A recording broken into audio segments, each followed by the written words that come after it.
What is up, fam? CJ Finley here, back with another Thrive on Life podcast episode. And today I'm bringing somebody that I'm very excited to be chatting with. I get to work closely with her in one of the businesses that I love, with people that I love, Miss Allison Wojtowecz. How are you doing today? I'm good. How are you? I'm doing very well now that the pressure of saying your last name I is felt your off. heart rate from here just like increase. I wonder what my Whoop is saying right now. But so I figured we would start this conversation off a little bit differently than I normally started off, only because we have a funny story about how we kind I'm of so glad you reminded me met. of this too. Like honestly, you having to remind me that this is how we met is really indicative of how much I just troll everyone in my life. And I'd hope that this story is up there because it was pretty funny for me. Yes. Only because like you literally did the same thing that I do to other people, but then I do the same. I guess that's human nature. Like we kind of make fun of the things that we do ourselves. I'll say what I wanted to say after we tell the story because there is a good point to this. I'll tell my perspective, I guess. So I was at Whole Foods pre-COVID. So me and a friend of Melanie, she had just moved to town, and so I was like showing her stuff, and we were eating lunch outside from the hot bar at Whole Foods, and she was like already on a 10. She was like giggling because like we were outside, right? Or were we inside? No, we were like right inside, on, right by the window. By the window. She was like Of a Whole Foods. Yeah, by the Whole Foods. She was just giggling because like she literally recognized like JP Sears walked by at one point. Like there were like a couple happenings that happened before we noticed you guys.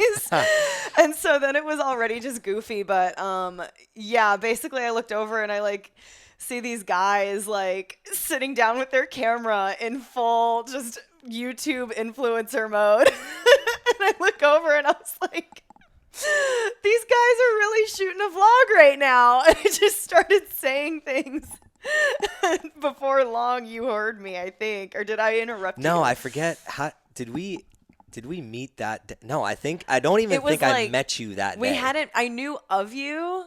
There was some weird connection No, that you we looked. had. I think you saw. You actually. I think you did walk up, or something happened where one of my posts came across your feed. I think it was back when I don't even think I had my actual personal account. I think I was just doing Thrive stuff. And that's where if you're a listener and you know who Hamza is, who was one of the interns and then people that works closely with me to help push the Thrive mission forward, we were actually at a Whole Foods with one of the kids that I think he was mentoring because that's right. It was, I forget what UT does, but they bring high school students in to like see. Oh, like what the college kids are working on? Yeah, so he was there to like check out the campus, and I was paying Hamza to record everything that he was doing every day because it would be valuable to him in the wrong one. So it wasn't even really about me. It was Hamza recording the meeting so that he could document what his summer internship, his first freshman summer internship, looked like. And the funny part is, I don't know if we got connected through DMs or how it happened. Something happened like to where like literally you had shown up to a place that I had just been at. Like somehow I saw your handle come up on my Instagram, or maybe I was already following you and then I saw your Instagram pop up and I looked at it and then I looked at you and I looked at it. I'm pretty and sure then you're like, and that then I was guy. like, dang it, now I need to introduce him. Okay, like, that's what happened. And then you came up to us and you were like, I was making fun of you. And then the cool thing about this story, at least for me, is I'd already known John and Baldo. Yeah. And figuring that you were working closely with them, it was really cool because it was just like a universal I'm glad you thing. said that. You just filled in the detail for me. I opened the MSW Instagram and your picture popped up and I was like, this is literally the guy who's over here filming. Like it was something you had posted and I was so thrown off. But yeah, but the thing I was gonna say before we started the story is how you were saying like you'll troll people in that same way. But it's because you're also a content creator. So like I was trolling you because I'm also a content creator. And if I see someone out in the wild doing it, I know what they're up to. And then I can pick on them. But it's because I do it too. The question I have for you is why didn't you put me on Influencers in the Wild? Dude. That is the real question. I've been waiting to get on that page for forever. I think that was before I knew about it. But I definitely got reshared on there for a group of girls taking like sunset selfies at Zilker one time. Hey.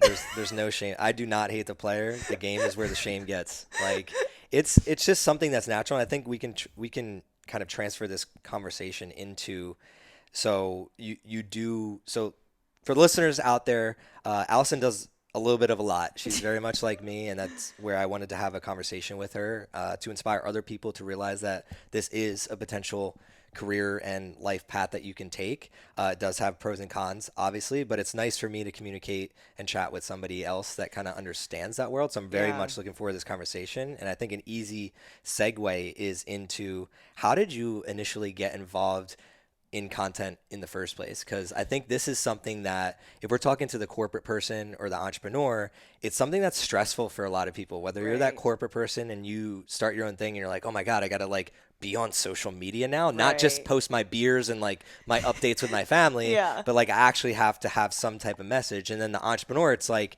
shit, there's so many platforms out there. Which one should I be utilizing and which one is actually helping? And just all those questions that we're always kind of like in the back of our mind. So run us through like how you initially got involved with anything content oriented. It's going to sound so convoluted. I'll do the best to elevator pitch this. When I was in college, I was majoring in acting and kinesiology.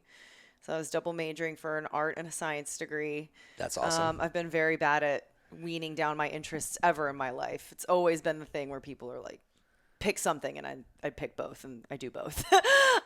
So anyway, I was in college for those two things, and when I was in college, I think my sophomore year, I just started posting healthy recipes on a blog. Like I had an Instagram account associated with just healthy recipes, and I started blogging alongside it, and kind of just naturally became one for myself. I really loved writing. I really liked Instagram because it was an easy way to share information. Instagram was how I had found a lot of my own intro to alternative health. Like before I actually knew about a lot of the books out there and stuff, Instagram was kind of the first way I found some of these health influencers.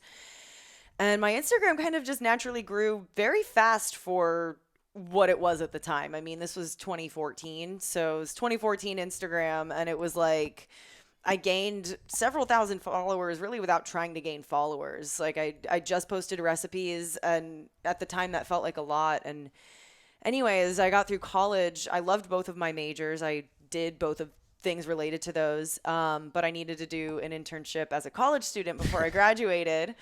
And so, and that was for my science degree. So, I met John Mendoza with MSW at a marketing lunch that my uncle was going to.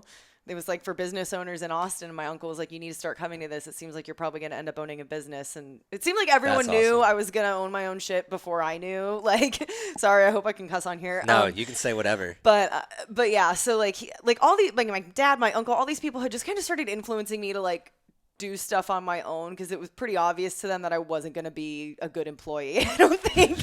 And so anyway. Sidebar, have you ever been an employee? Yes. Okay, and we'll go there later, we'll but go I there, just wanted to know. Yeah. Kind like basically as little employees you could we can talk about it. But yeah, so anyway, I meet John at this lunch and learn. I think he's full of shit. Like I had done a talk the week before him about my approach to health, and then John comes in a week later feeling like he was swinging bows trying to like discredit everything I had just said. Like he was all about the supplements, all about all this crazy cryotherapy bullshit and like all these different things. And so after the talk, he came up to me and was like, I liked your talk last week. And I was like, yeah, I didn't really agree with yours today, but good to listen. And I'm like this dumb high school kid or college kid telling John, who is one of the smartest people I know, like that he doesn't know what he's talking about.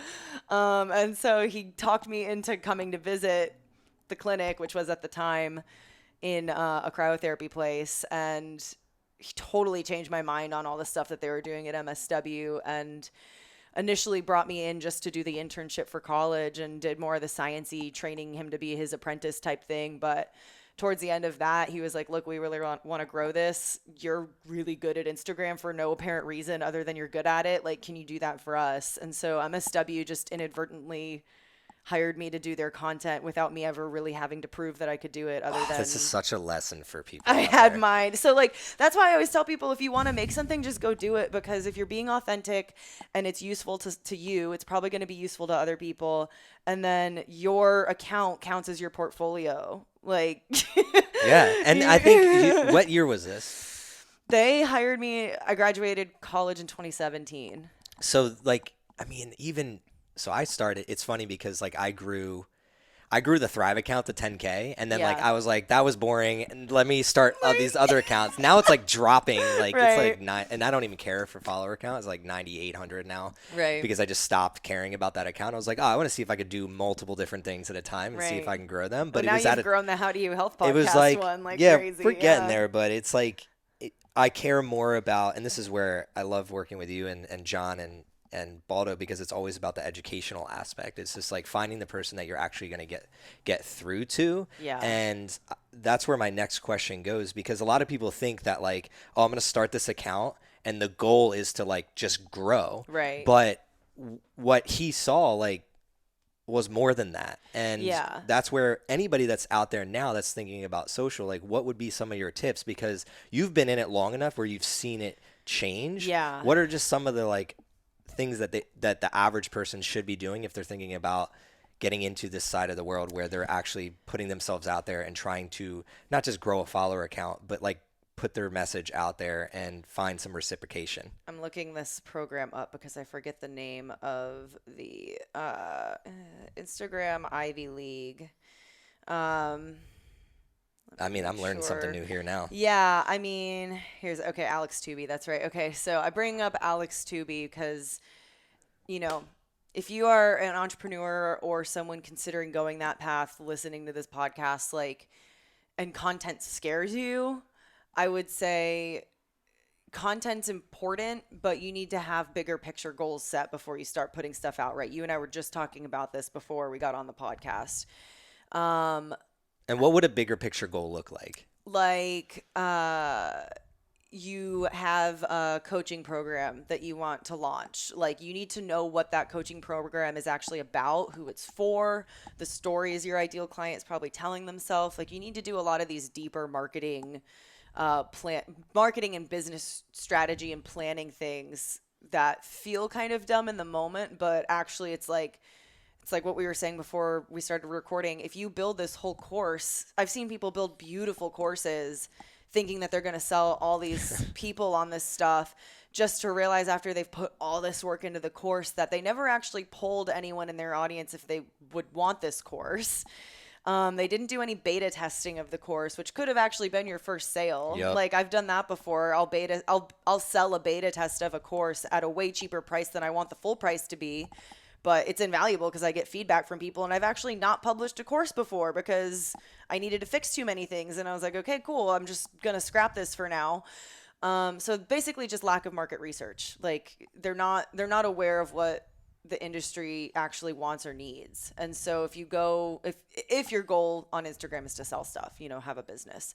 So you need to have some idea of like who your target audience is and what their actual needs and problems are and how you're going to solve them.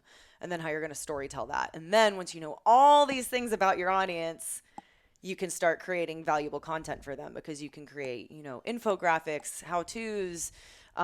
You can snap pictures of the ideal self, like you can do all these different things that isn't just selling your product, but is all kind of selling your product, I love that response, because you mentioned like solving a problem, and the best way that I can describe it is what content are you ingested in? And then think of a business that you walk into, like, why are you attracted to that business? Now you need to like merge both those worlds. Do you remember what MSW was doing poorly when they were looking at, because if they're coming to you, they're in some type of need or lack. What was the lack there? The lack was, we definitely had, I think we just had a lounge Instagram at the time because we didn't have the supplements when we first started.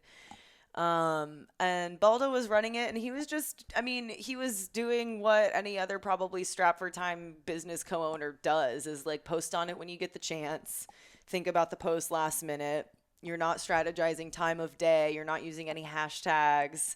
not tagging the location, the picture isn't in focus, like the editing's bad, just all the different things that look like sloppy content. And it's not to say Baldo's bad at content. He creates beautiful images now, but that's also because like we've both really learned a lot through having to do this together. But just like looking at their page when I first joined, I mean, they were trying to get followers, but like I said, if you're trying to get followers, especially if you're a brick and mortar location, if you're not tagging the location on Instagram, no one's going to find you, but everyone starts to find you if you tag the location. And so it's like little things like that where they were just asking, why can't we get over 100 followers? And I was like, well, if you literally started tagging what part of town we're in, I bet you more people would follow. That's hilarious. And so, you know, but it's just things that like, it sounds silly because it's all these little details, but they all really do add up. And especially now in 2021 with how much strategy can go into it. Like, I mean, hashtag optimization is a whole thing. There's a whole rabbit hole. It's crazy. And so it's like, yeah, they were just making really silly mistakes that could have been learned by easily Googling like how to optimize an Instagram post. And the reason I asked that, I knew that just from their story, like building anything when you're strapped for time, like you can't be an expert in 7 different areas. Right. And what they did, I recommend everyone do is like both you and John were kind of networking and like getting out there to find those other people that could really like kind of team up. I think a lot of founders, CEO types don't do that enough, and they think they can do it all. And immediately once you start aligning the pieces where you bring in some other people that are better than you, that's when you start seeing some success. So kudos to them for doing that. And I'm very thankful that you're at the capacity where you're at now, because like a lot of the things you do, I'm like, oh my God, the fact that this is already set up where it's like a great example for the audience is like we run these lunch and learns, right? I'll go in, snap photos. All I got to do is like airdrop them and put them in a Google Drive, and I know that they're going to get used. Like they're going to get used in email campaigns, on social, for events, everything. And it's just awesome to see that process like come to life, especially for all of you that you've been in the story a lot longer than I have. But I'd love to transition into something a little bit different, which is you're not just in the marketing scene.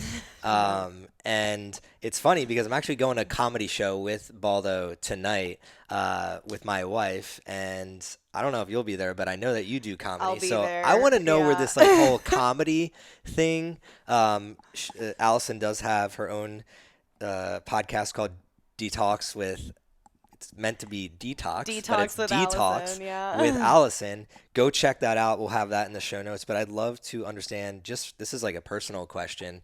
How did you get into comedy? Because it's one of those things that I look at my life and I want to bring more joy to my life. And comedy is one of those things that I think not enough people really listen to or go to or get involved with. And it does take a certain type of person to get up on stage. Yeah, I will say to that note, because everyone always says they love comedy, where do I find more comedy? Literally just Google your town and stand-up comedy. Like, I promise you, I literally found an open mic in Bozeman, Montana. There is going to be something funny in your area. That's how you do it. Yeah, it's there's a lot more opportunity than you realize. And also, look up stand-up comedy on Spotify. There's actually like so many albums on there if you just wanted to listen to it like it were a podcast. And then if you're the type of person, because again, a lot of the goals on this podcast is to inspire and motivate people to like take that step of something that they want to try or they want to learn. And that's where you went to school for acting and kinesiology, but then you ended up marketing in a supplement and health company. Like, what the fuck? Right. So showing that there's no just direct path, you can do a lot of things, especially with comedy. If someone wants to try it, what does that look like? Okay, so starting a comedy, there's stand-up and there's improv. If you want to do improv, that's the group stuff. Most theaters or even just local places that do any other play type thing, Fallout Theater, Hideout Theater, a couple in Austin that teach it. You can take improv level 1. Anyone can sign up. It's like a 6-week course or something like that. And I would say like definitely take a course for improv if you're interested in that, because it is a group activity. It's kind of hard to just go on Facebook and be like, who wants to learn improv? I feel Facebook like we should friends? do an improv night with Baldo. Woo! I'm very touchy with improv. It's got to be specific. Like it can be done very well or very bad, but also so can stand up. So it's like, which bad do you hate less, I guess? Stand up, just look up open mics in your town. Austin has so many. If you're in the Austin area, go to comedywham.com. That's comedy, WHAM.com. You can filter it for local showcases, open mics, club shows, all that stuff for every single night of the week. They do a pretty good job of keeping up with it. But yeah, there's dozens of open mics in town in Austin. And the name is what it is. It's an open mic. Literally anyone can show up. We've had homeless people do them before, like wherever you go. The rules are different. Sometimes it's like lottery order, so your name is picked and that's when you go up. Sometimes it's like whatever slot you sign up on, that's the order you are. But yeah, and you can do anything. It's an open mic. Like there's definitely comic focused ones, but I've seen people get up on stage and just do like dumb stuff before that's not comedy. And like, it's your mic. Well, maybe they think it's comedy, but like the it's audience your doesn't mic, interpret it that way. But for you, like, so run us through, I guess I would love to know, what was your life like leading up to the first time you stepped on stage? So I've been acting since 6th grade. So since before comedy, I loved acting, singing, dancing. I was in orchestra. Like I've done a lot of stuff that requires performance. And I thought I was going to just be acting I thought that was going to be the after school special fun thing for the rest of my life. Like I thought I was going to just be doing that. And I wasn't really sure like if I wanted to try and like go to New York or LA to make it big. I just knew as long as I could be happy with what I was doing for my day job and like still have the flexibility and energy to act, then I'd be happy. I didn't really necessarily know if I needed to have that be my full-time job or like whatever. I just wanted to do it. And then I got cast by this company called Shitfaced Shakespeare to do Shitfaced Shakespeare, where we would do a Shakespeare play and we would do the whole play, but we would trim it down to an hour long. And then 4 hours before the show, we would start to get one of the cast members drunk. So by the time the show started, they were 4 hours into drinking, and we had a fully sober, except for one person cast, that would try to do the Shakespeare play correctly. And of course it never worked because we had a drunk person. And how did they decide on like who's drunk? Oh, it was scheduled. Like the producers had it down to a science. Like we would track how much the drunk would drink so we would know what a good ballpark or area was. We'd give them notes the next day. Like you weren't funny enough, or like, hey, like take it easy next time, like whatever. Wow. So I got cast by this and I was like so terrified of going off script. And this is how type A I am. I kid you not. I know Aaron and I always joke about having all these Capricorns in our team, but I swear to God, the note that I would always get is, Allison, you need to act drunker. And that was when I was like half a bottle of whiskey in for a show. Like I was drunk. And is it Capricorns that like when you get really drunk, like I feel like I'm there. I get hyper focused. Yes. It's crazy. But then I don't remember shit, but I'll still be there. Yeah. Like I feel like I could do backflips and do all these things. No one's ever seen me like taking care of me type of thing, but like I don't remember shit. Yeah. I wonder if that I don't know. I feel like it's something because I just feels like I'm such a determinism mindset half the time. I can relate to that. So anyway, I say all of that because like I was so bad at improv. Like I hated having to act on my feet. I never wanted to take an improv class because like to me it just wasn't appealing at all. But I was like, I need to figure out how to loosen up on stage. If I'm drinking half a bottle of whiskey and they're telling me to act drunker, like I need to chill, and I need to be okay with breaking my lines. Because I was always really strict on myself of being word perfect for any play that I was in. And so, I was like, well, I really love stand up. I copied a Louis C.K.'s bit like once for one of my comedy acting classes in college, but that was it. Like, so I just started going to open mics and seeing how they worked. And I found out another friend of mine from college was doing it, and he was like, you have to do it. Like, it's the best thing ever. And, I just kind of learned how they worked, and I signed up for one, and it was so terrifying. Like it was the I can't even imagine. scariest- That's why, like, I'm not afraid of many things. Like, I'll public speak, I'll do all these things, but like getting up in front and like trying to make people laugh, unless it's like my friends and I'm doing something stupid, it just seems like one of the biggest, scariest things. It was the scariest thing I've ever done on stage, and I've done so many things. And like to finish answering the question though, my life up until that point was like, I guess I can wake up early and keep training people and like kind of be running my own business online while also like working at this gym part time, and like then I guess I get to go act on the weekends or whatever. And then like as soon as I tried stand up, I was like, enough of this waking up at 5 a.m. bullshit. Like I need to be able to sleep in because I want to be out late doing this every single night. And awesome. I'm going to figure out how to have all of my work online. I was like, I don't care if I'm coaching or marketing or whatever it is. I'm not working in a brick and mortar anymore. I told John and Baldo I couldn't keep working the front desk. I was like, I'll do it as long as you need me to, but like, I need to get out of here. And like, it just totally shifted my priorities to like have as much time, as much schedule flexibility as possible so that I could get better at this thing, because it was so hard. And I was like, okay, this is a thing I could actually see myself wanting to do as a career, not just like, if I get to do it, I do it. It's like, no, I need to pursue this thing. I love this part of the story because I think a lot of people that are looking to jump into something, they don't understand that it's a progression. Yeah. So like you were training people, right? And this reminds me of my story. I don't like waking up early. Like, Yeah. I mean, I wake up at 6 or 7, Right. but it's like, I'm not rushing out the door. early. It's not like, it's not trainer early, and it's not like I'm sitting there meditating and reading. The lights are low. I have incense going. Like I'm just like, I don't really wake up till like 8:30. Right. I just get going, right? I just get out of bed. I used to train clients at 6 a.m. before I would even go to my corporate job or whatever.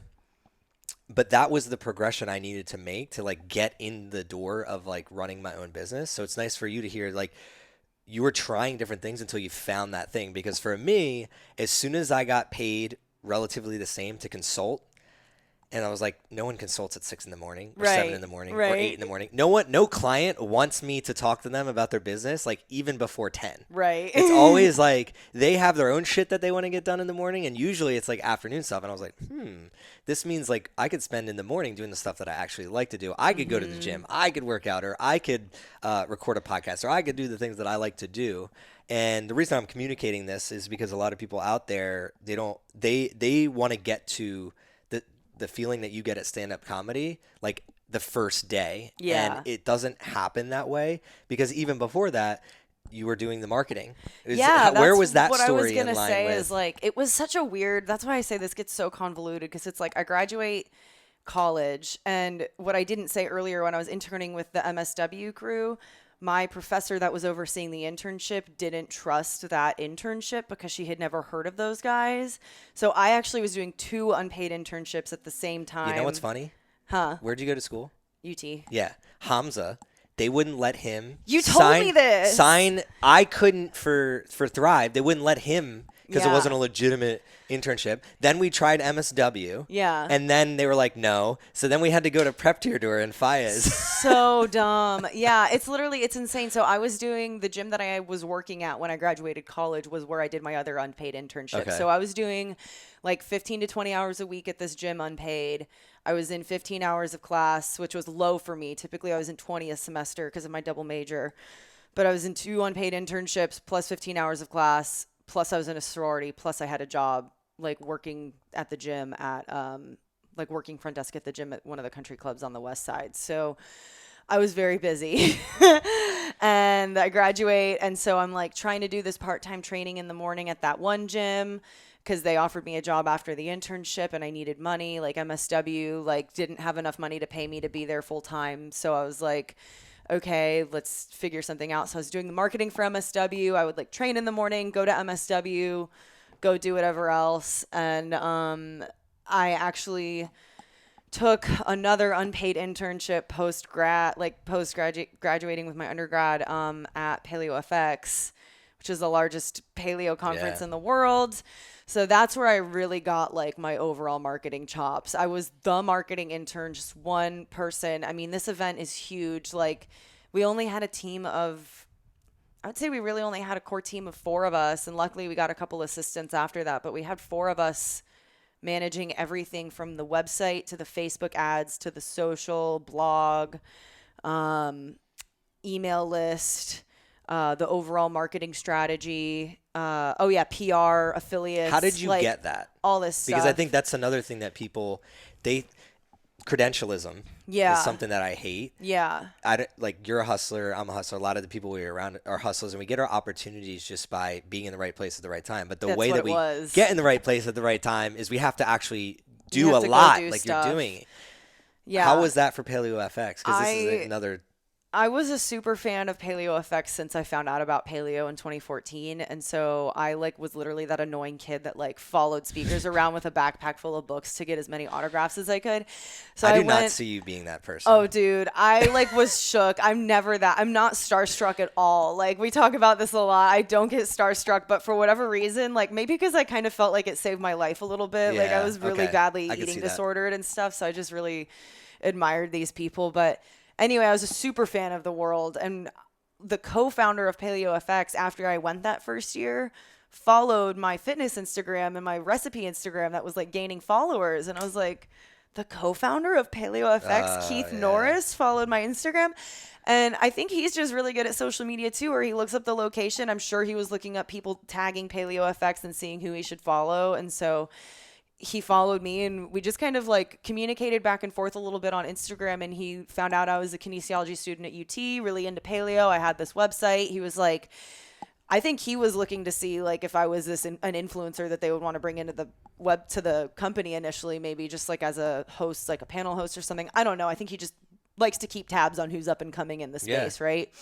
And so a couple times throughout college, he and I would just meet up and get coffee and talk about stuff. He would he really is like my dad. I tell him he's my work dad now. We're very close. But even at the time, it just felt very much like a mentor relationship where here's this guy who I admire that's doing all this crazy work in a space I'm so excited about, and I get to learn from him. And and so when I graduated, we got one of our coffee meetups, and he asked me what I was doing, and I was like, I'm training and I'm doing social for these people, and my dad told me to make my website an LLC, so now I own a company technically, but I'm not making any money at any of it. And so technically, do I have a business? So do I? Yeah, I was I don't know what I'm doing. I was they keep telling me I'm good at this social media stuff, but I don't know how to sell people and all these things. And he just was basically look, we're totally revamping all of the digital marketing strategy for Paleo FX.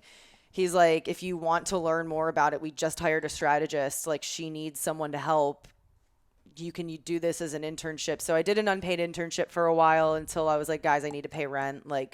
So I talked them up into paying me some for the rest of the internship. And then they hired me as head of PR and all that stuff, PR and content for 2 years. How many unpaid internships have you had?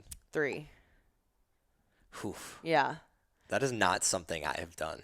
Yeah. But I think it's just the nature of it's also the industry, because you were in engineering. Yeah. Yeah. So it's different ballpark. And it's just that is. No, both of my majors led to basically only unpaid internship options. It's acting interns, no way are they paying the stupid actors. And then anything in the gym, no way. If you're not training someone, we can justify not paying you, even though you're required to be here. Yeah. It's crazy. Yeah. Sidebar, but so yeah, it's all kind of convoluted. Yeah, I love the story because again, a lot of it is just showcasing how you can almost do it all. It's also showing I think I'm seeing a friend of mine go through this right now, and it really hurts because I want to just grab him by the shoulders and be like, dude, you don't need to know everything right now. Calm down, because he's doing something so similar to what I did, to where it's oh, I'm doing meal prep and also training and also I have a day job and also all these things. And it's yeah, do all of the things you want, but also as I look back on everything, it sounds like I was doing everything at once forever, but that's not true. I started acting when I was a kid. So by the time I got to college and I wanted to learn how to personal train. Yeah, like how many years did you already have? Yeah, it's like by the time I got to college and I wanted to learn how to personal train and study kinesiology, I could focus on that for a few years. And then, I'm like, get the personal training cert. Cool, let's move on to nutrition. Cool, let's move on to these internships. Like, it sounds convoluted because it was kind of like I picked things up and then just kept them in my arms afterwards. But it's not like I started out doing all of these things all at once. It's like you pick up different pieces from different stages in your life and find the things that you like and don't like and try all the things, because then you know how to niche down afterwards. But if you don't want to niche down, you also don't have to necessarily. You can find a way to do more than one thing. Yeah, and I think the biggest thing for me that I've taken from this so far is when you were talking about, like, when you found the comedy, you immediately were like, oh, I have to change that 5:30, that 6. And you wouldn't know that unless you actually went to try the stand-up comedy. But you also wouldn't know the training unless you got the certification. So it's just like another thing that I think, can you shake me right now? Because like that sounds like me a little bit. It happens to me like every couple years where like I feel like when you're in a growth phase, where I'm in this phase where I definitely need to sit down and learn a little bit more to get to the next level. Right. And that's where it's like you got to success at a certain level and you have a lot that you're juggling, but then you know that you need to learn a little bit more, and finding that time to like learn and what it is that you actually want to learn has been really tricky, because in the beginning it was just like, okay, I kind of followed the similar paths. Like, okay, I have a corporate job to train people legally and get my LLC. I don't want anybody suing me, so I'm going to get my personal training license and nutrition certification. And I did that. And then I was like, okay, I'm going to train some people for 6 months to a year. And then you start thinking, okay, what do I need? What's the next level to that? Right. And in my life, it was like consulting and helping other coaches. And then now it's just like, okay, all that stuff worked out over a couple year span. Now it's like, oh shit, what is the next this is level also of like things? I feel like, and this then you is start picking up so thing. much, and I'm just like, now I'm like picking up 50 different things, and I'm like, oh my god, I forgot how overwhelming this is. So one of the things that I wanted to ask you, just coming from somebody that does this, is like, when you do feel overwhelmed, like what is your process of kind of escaping that or mitigating that? Yeah, I mean, I've definitely used unhealthy coping mechanisms before. Honestly, I don't even mean like substances necessarily. I was never like a drinker or anything like that. It was more like in college, I wouldn't even let myself acknowledge that I was feeling overwhelmed for so long that it would just result in like a mental breakdown every semester at some point. So that's kind of what I mean by unhealthy coping mechanisms. And like, I do think my disordered eating patterns for a while were a result of a similar thing.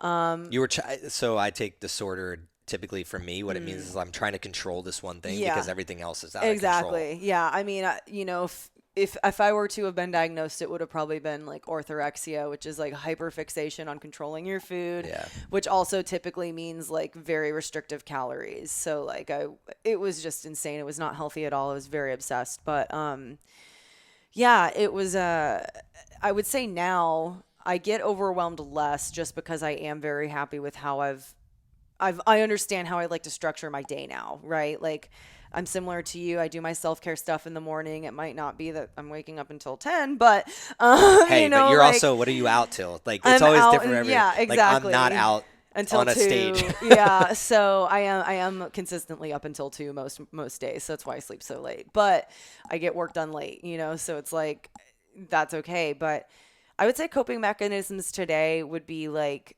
if I feel like I'm overwhelmed, I actually prioritize sleep more.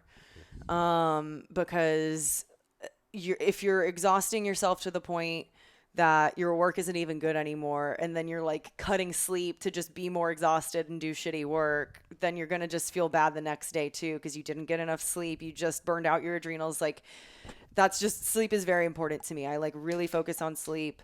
And then, I would say also like kind of just give myself grace on weeks that feel so overwhelming. Like I don't like to order food out most of the time, but I don't beat myself up about it if I do anymore. And it's not like I'm ordering unhealthy stuff. It's me like picking up Juice Land or like Kava or something. But it's like I allow myself to do it on weeks that are really insane. I literally did that yesterday. Yeah. And I love that you brought that up, because I don't think I've ever actually spoken about this topic where I've been asking myself, like, on days that, like, there's been things like with our cars this week that just came up. I didn't know that we'd be like dealing with flat tires and stuff like that. And I just asked myself, like, what would make my life a little bit easier today? And it was like, okay, instead of like spending 20 minutes to like prep my food, I'm just going to pick up kava on the way to the lounge and just like spend like, then it just takes that off my plate and I just don't even have to think about it. And that's another thing. I don't think people naturally, we try to do it all and we want to like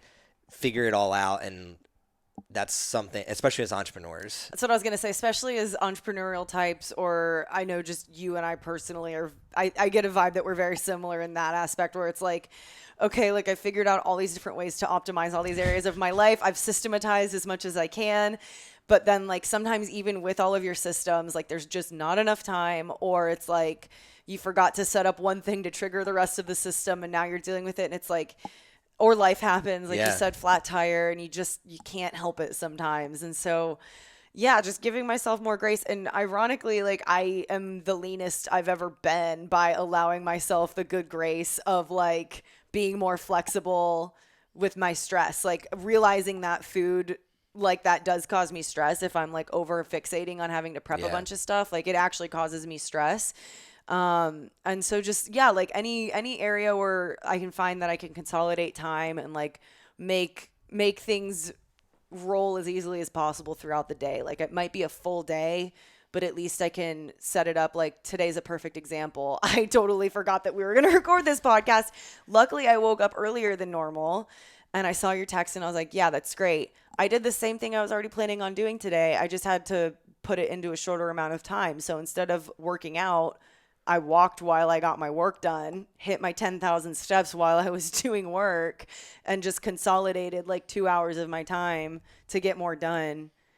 But, and I realize that's treadmill desk privilege, but, like there's ways that you can do things like that. But you've earned that. You've earned that. And that's where I think that's another bad habit that has to be broken for people getting into the game, is like being a little bit flexible and being ready for like that calendar invite not getting shifted over, and just like, and that's where my communication even today is just like, I never sweat those things. Versus I think a lot of people, they're just like, oh, like I play in this podcast. Long story short, to the audience, the calendar invite didn't pull over into hers, and we planned for today, and then I text her, I'm up earlier, and today I was up earlier than normal because I was at Toyota fixing that tire. But then as soon as like she had told me that she wasn't planning for this but knew about it, my immediate response is, hey, it's really no sweat, because I can always fill time with, just like you filled that time with something else, or consolidate it. You can consolidate or expand your time to fill, like I had planned, okay, I guess if you were to like, nah, like let's push, I'm shooting a podcast by myself today, I'll just fill that time with whatever, or I'll take a lunch with somebody else. And I think when you fixate on things, whether it's food or on your schedule or on things like that, it only adds to the overwhelm. Like one of the sayings I've heard recently is like, you can't fix overdoing by doing more.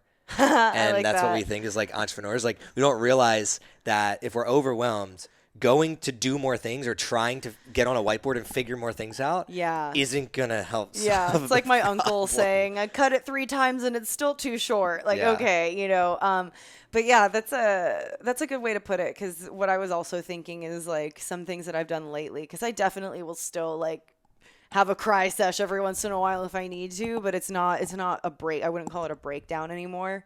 But what actually came to my mind before any of those things was I will just like block off an afternoon to not do shit. Like if I feel overwhelmed, I will like challenge myself to not do anything. I've actually been blocking off Mondays. Forces you to do that. Prior to even like getting to that point now. Like I'm starting to like get to where Monday afternoons like are just like safeguarded time, and I'm trying to be better and better at it. And one of the reasons I picked Mondays is that I think a lot of other people out there are just like playing so much catch up on Mondays, where it allows me to do that.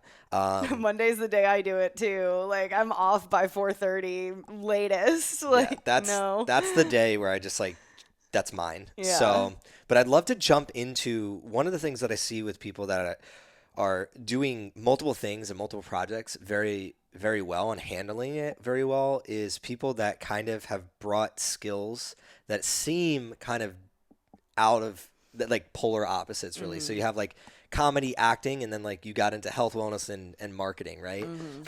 Because I'm in marketing, I can see how obviously the acting and the comedy help, but I'd love for you to talk a little bit about how those two skills have kind of meshed together to give you your own flavor when it comes to both worlds. So like in one sentence, how does your marketing help you on stage? And then how does being on stage help some of the marketing things that you do? Being on stage helps the marketing because it makes you a better communicator.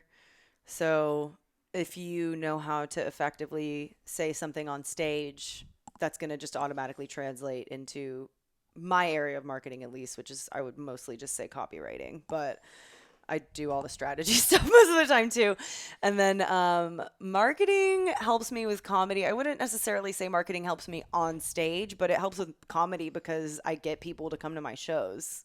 I post about them. I share about them however I can. And I legitimately I have people I don't know who DM me on stuff and ask when my next show is, and they come out and they'll say hi after the show. Does marketing help you with like customer feedback at all? Like when you're on stage? Because like something I think about, like if I'm on stage, is like learning the reactions of people during like different jokes, or like what you wear, or like the vibe you're in. Like that kind of reminds me of like an Instagram post or like a social media post where you're trying to gauge like, did this hit? Did this not hit? And that is why? a good point. I mean, I would say it is a marketing trick to do, like build your customer avatar like we talked about earlier. You can get so specific with it. This is Sarah. She's 42. She's got 3 kids, whatever, and like do that.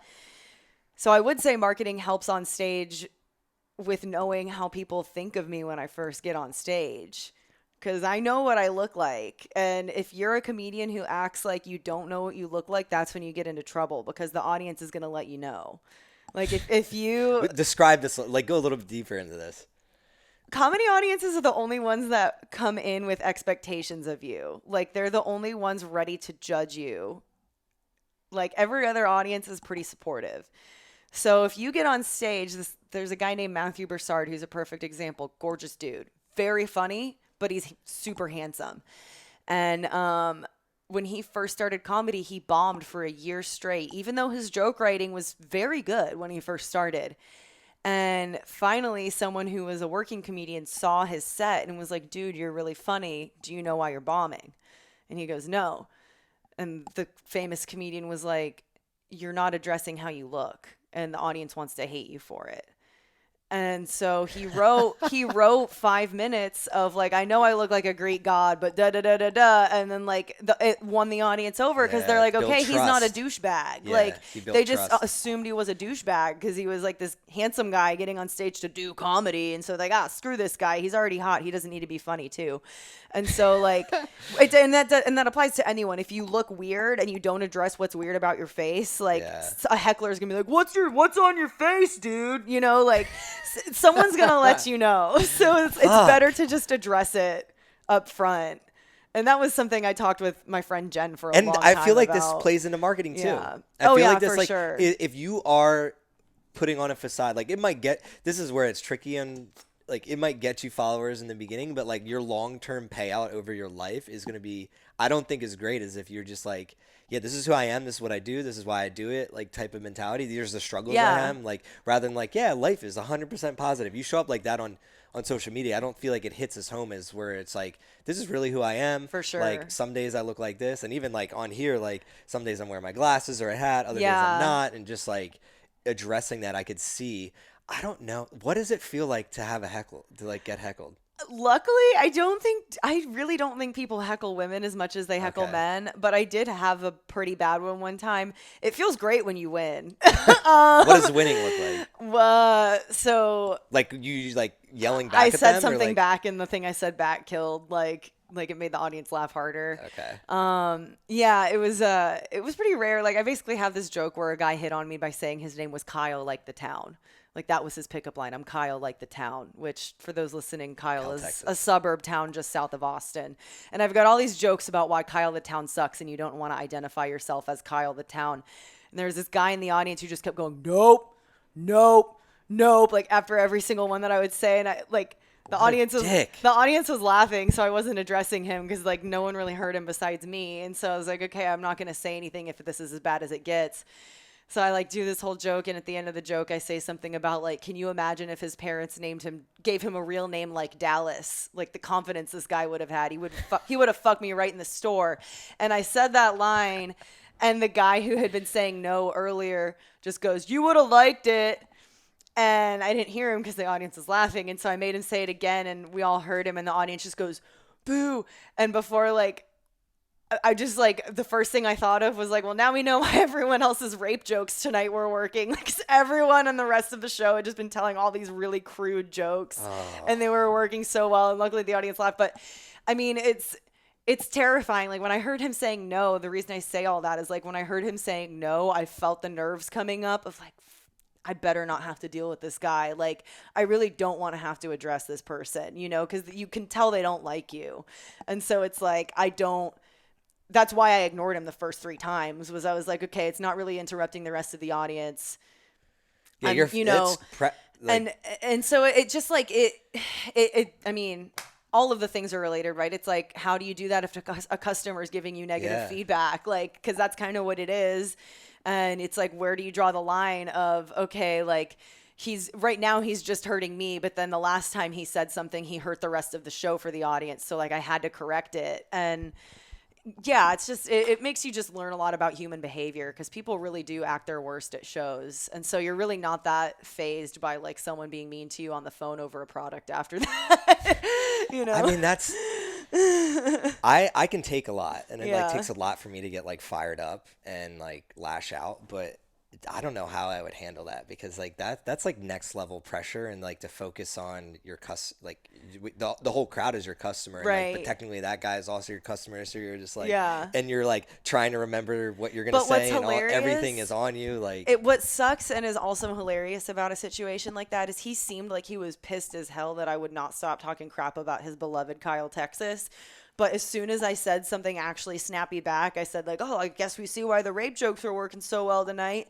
And the whole rest of the audience laughed. He smiled and he cheersed his beer at me and he sat back and shut up for the rest of the show.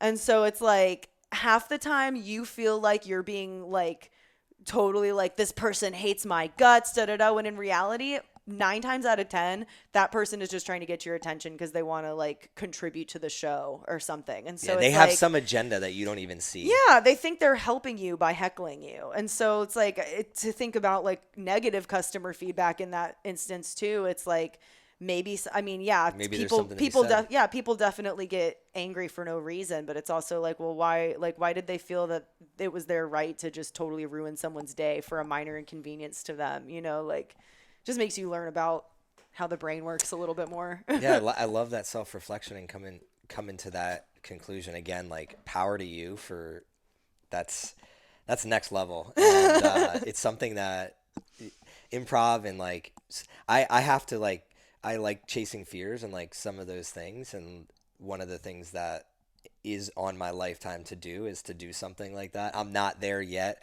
I think there was like I saw something on TV before where they like make celebrities go and like do stand-up comedy, try it. Stuff like that, and that's when I was just like, man, that's like I'll jump out of a plane before I do that. But we will get there. I will try it. Yeah. Unfortunately, we got to get close to wrapping up because I know you have another podcast that you will be hosting coming up shortly, so I don't want to make you late for that. So the last kind of like little section, this is more like the final things that we always roll into. Before we get into that, I'd love if you just take a minute here to kind of describe like what is the next step of your life and where you're trying to go, because one of the things that I like to do is maybe somebody out there can help you get there, or somebody can connect with you and you can help each other. What is really like your mission, and where are you trying to go next 5 years, 10 years, 20 years? Wow. And if you just want to keep it short and haven't thought about it, that's cool too. But... Yeah, no, I think big picture a lot. I just don't vocalize it very much. I mean, long term, I think probably like similar to yours actually. I love my marketing clients. So like just especially MSW though, that's not just a client, that's our team. Different. So it's like, I would love to just continue rocking it at MSW and like really have a bunch of just automation set up in place, like make it just a really like awesome wellness giving machine that I know it can be. So long term, like that thing is killing it. We're helping all these people. I would love to be a professional podcaster as well. I have my own Detox with Allison right now. That's fairly new, and I'm actually co-hosting another one that just dropped today. Hell yeah. What's it called? Haven't even really told many people about it. It's called What's Poppin' Austin. And that's with the founder of Big Laugh Comedy, Brandon Lewin, and he and I are basically doing the events podcast for the city of Austin. Amazing. So we have some possible pretty big local partners that promote local events already. Just need to finalize that before we can announce any official partnerships. But yeah, I think that one could really take off and create some cool opportunities. So that, and then obviously doing more stand-up. So Three-headed monster right there. Three-headed monster. So yeah, I mean, I guess in the short term, CJ and I are going to be cranking away. We're going to be cranking away at getting some MSW goals hit. It all feeds into it because like I'm on the same path. I would just replace like the comedy with athletics. Like I'm getting more involved with tuning back into becoming an athlete myself, and then also like hosting athletic events.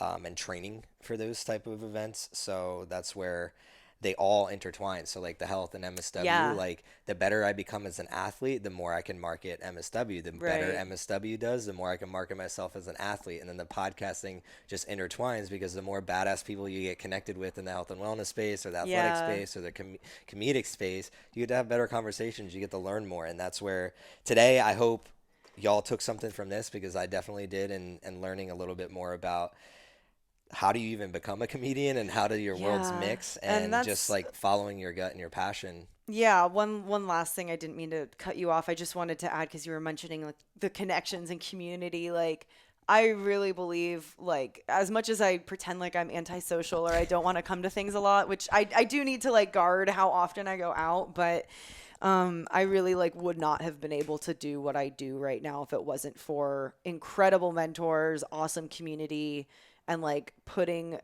myself out there, but also having people who already knew me encourage me to put myself out there more.